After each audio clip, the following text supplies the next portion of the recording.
It's just not right. Do you need some help, Joy? What would you like to wear? How about a nice blouse and a skirt? Are you blind? Do you think I'm a bloody woman? People with dementia sometimes revert to an earlier period in their life, and that this may be happening.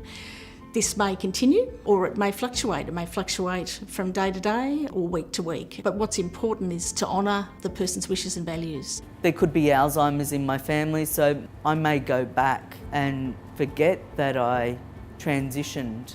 I'm frightened, basically, of what's going to happen in the future. I read a very sad story about a trans woman who came from a very heterosexual background. So she was married to a woman, had children, and then later in life decided to transition into the woman she felt she was always meant to be. Flash forward to the time when she had to move into aged care.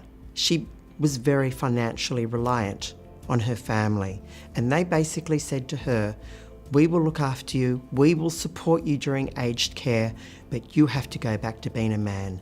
You have to go back to being our father." Some people entering aged care are still struggling with their gender identity, and that can play out in all kinds of ways. It could be depression, anxiety, panic attacks, various mental health issues.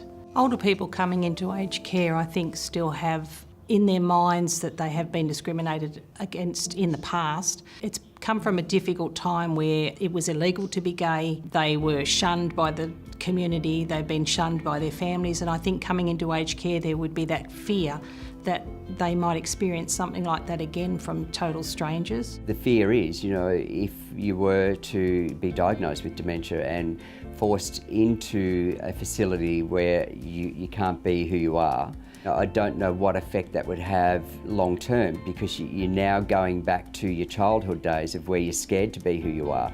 So you're in an environment that you have to be in because of medical reasons, but you're not comfortable. Acceptance is something that I guess we all want. When you transition initially, it's that self-acceptance that you're after.